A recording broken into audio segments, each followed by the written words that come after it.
Bienvenue dans le Financier, votre rendez-vous économique quotidien. Voici les titres. Reprise économique au Togo, le pays a enregistré un taux de croissance proche des 5% selon le Fonds monétaire international. De belles performances accompagnées d'une baisse de la dette extérieure. Le Gabon renforce son engagement dans la lutte contre les effets du changement climatique. Le pays a prévu de mobiliser 1500 milliards de francs CFA, soit environ 3 milliards de dollars. Ils serviront à financer des programmes prioritaires climatiques. Et en fin d'édition, nous ferons le point sur les marchés boursiers du continent.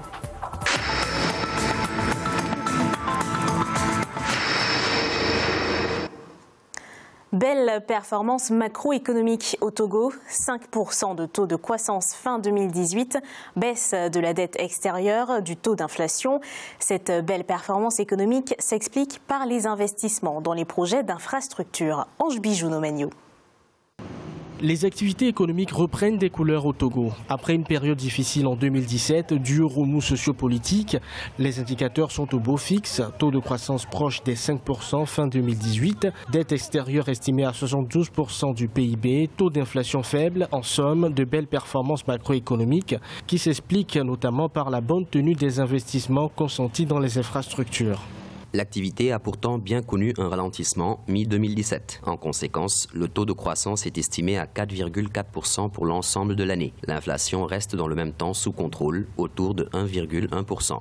La reprise de l'économie togolaise dépendra également de l'issue des élections législatives de décembre 2018 et surtout de la présidentielle de 2020. Selon les autorités, beaucoup d'investisseurs hésitent encore et attendent que l'horizon politique s'éclaircisse.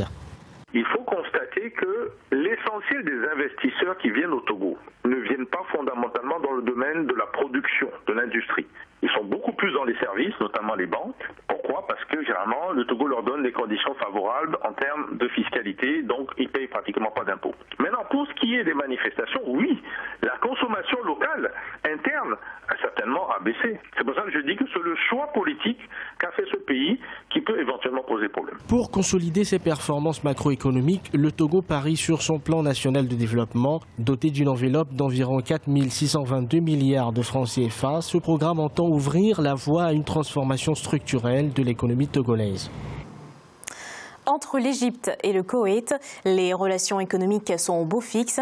Le Koweït représente l'un des plus importants partenaires commerciaux de l'Égypte. Leurs échanges commerciaux ont atteint 1,74 milliard de dollars en 2017. Les deux pays ont 1227 projets d'investissement communs.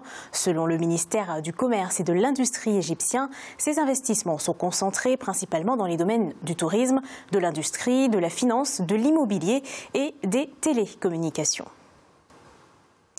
Le Gabon fait de la lutte contre le dérèglement climatique une priorité.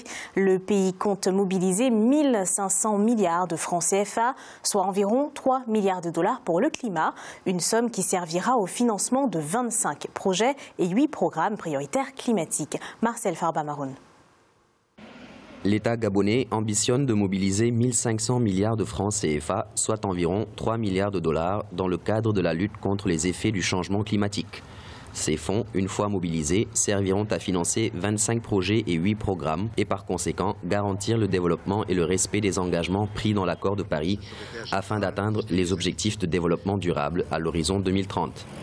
Aujourd'hui, les autorités gabonaises essaient de se situer au premier rang des pays qui luttent contre le réchauffement climatique. Ils essaient de contribuer en termes de financement pour soutenir justement un certain nombre de projets. Il serait opportun d'orienter ces projets et ces programmes vers l'éducation, changer de comportement, de développer les centrales hydroélectriques qui, nous pensons, compte tenu du contexte hydrofluvial de notre pays, constituent un véritable avantage comparatif. Samedi 3 novembre 2018, le Gabon a obtenu un cadre de planification des investissements. Une subvention de 924 000 dollars, soit plus de 533 millions de francs CFA, a été obtenue. Objectif, assurer l'amélioration des connaissances scientifiques et techniques sur le changement climatique au Gabon. Il s'agit ici de mettre à niveau l'ensemble de nos process afin de capter, d'une part, des financements plus importants que notre statut actuel de partenaire de prestation ne permet pas de mobiliser et d'autre part, d'être capable de mobiliser des fonds auprès des bailleurs internationaux. Le cadre de planification des investissements constitue une réflexion globale et stratégique sur les priorités d'investissement du Gabon en matière de changement climatique pour les 5 prochaines années. 5 milliards de dollars d'investissements privés en 5 ans. En Côte d'Ivoire, le centre de promotion des investissements a réussi à mobiliser ce volume d'investissement, ce qui a contribué à créer près de 33 000 emplois dans le pays. En Côte d'Ivoire, les entreprises agréées en 2012 ont réalisé 183% d'investissements. Celles agréées en 2013 en ont réalisé un peu moins, 139%. Ces entreprises ont grandement participé à l'augmentation du taux de création de nouveaux emplois.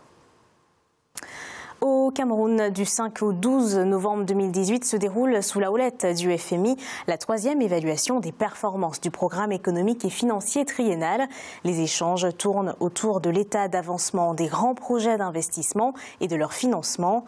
Le ministre des Finances camerounais, Louis-Paul Motazé, estime que ces échanges permettront un décaissement d'environ 60 milliards de francs CFA.